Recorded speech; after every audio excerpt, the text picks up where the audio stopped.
Hello, ladies and gentlemen. This is Eddie Marcus one more time. I was floating around the house this morning, feeling so alone in my understanding of God, and I was thinking about maybe going to a church this Sunday. Today is February 1st, which is a Wednesday. Or is it a Wednesday? Yes, a Wednesday. And I know I'm not going to church to sit up and listen to people talk.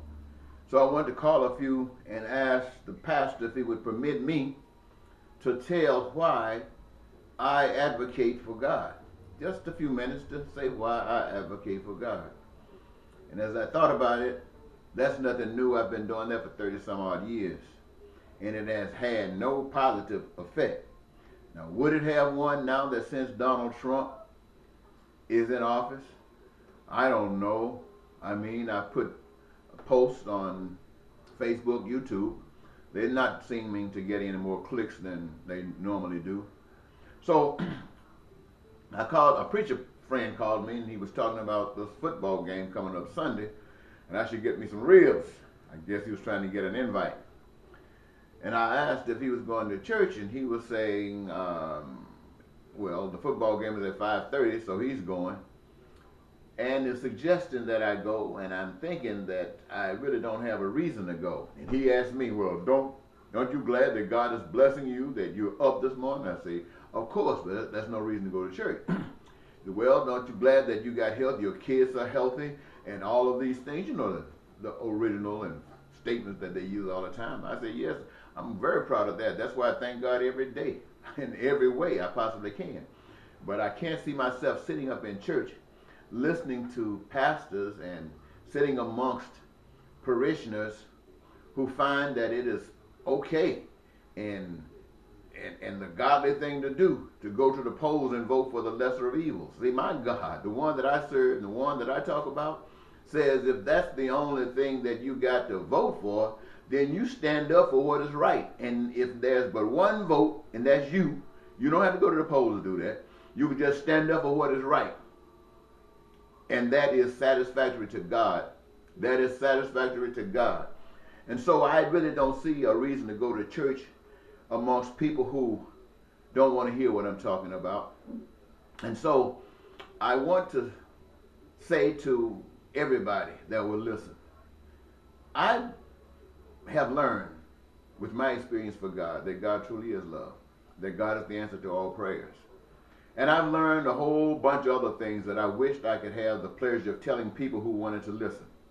But I've decided that rather than continue to talk, because that's what everybody else is doing, talking. That's why they get away with all the other stuff they're doing.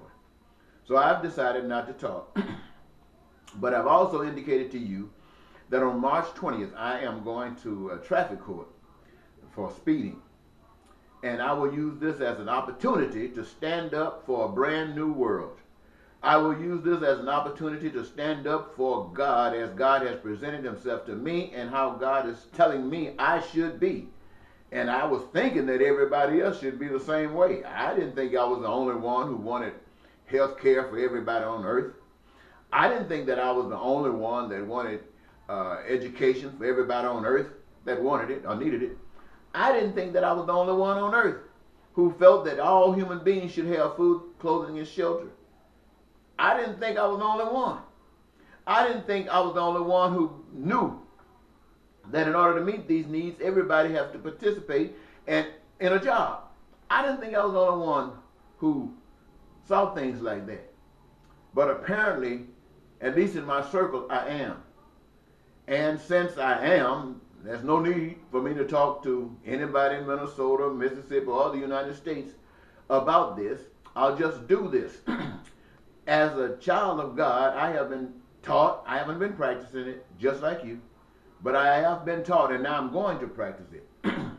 I don't care what the system has set up. It's easy for me to go to the courthouse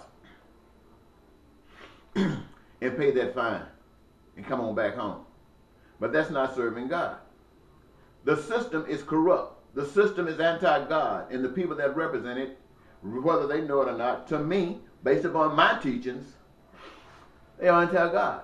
And so any program that they set up trying to facilitate a society is going to be corrupt. Knowing this, then I must not oblige it by obeying it. Now, I got a choice. I can do it if I want to, but I don't want to, and I'm not going to do it. I am going to stand up to show everybody that even in simple matters, you must be committed. You must be firm. If you can't be firm in little simple matters like a traffic violation, how can you be firm when people are trying to keep people out of this country?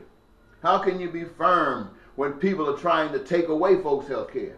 How can you be firm when people are setting up businesses to rob people, to fix your car and charge you thousands of dollars, and you can't get back home without that car still letting you know that it was not fixed?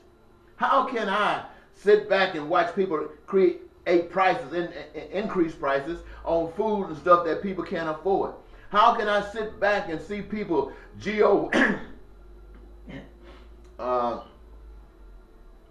create fake food? So I just can't do that. I mean, I've done it, but I'm not going to do it anymore. So I'm not going to come and condemn the church.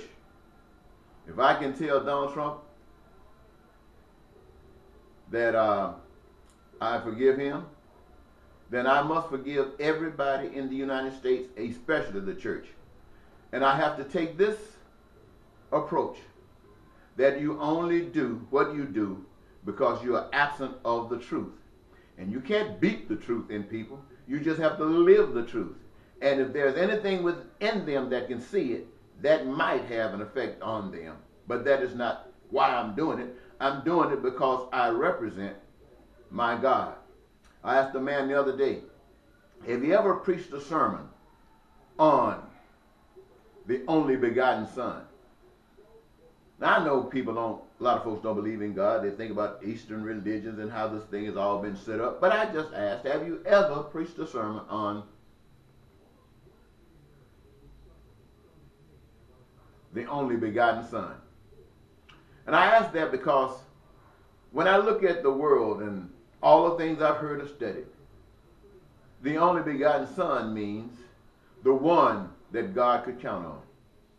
Jesus is no different than you and I, you or I, but one way. He gave allegiance, he pledged allegiance, he lived allegiance to God. And so, if I claim to be a begotten Son of God, I didn't say the only, but a begotten Son of God. I think I'll call this program A Begotten Son of God. Well, I don't think I need to say anymore. I'm sure you got a clear picture of everything I'm saying. Until next time, if there is, Eddie Marcus. Bye-bye.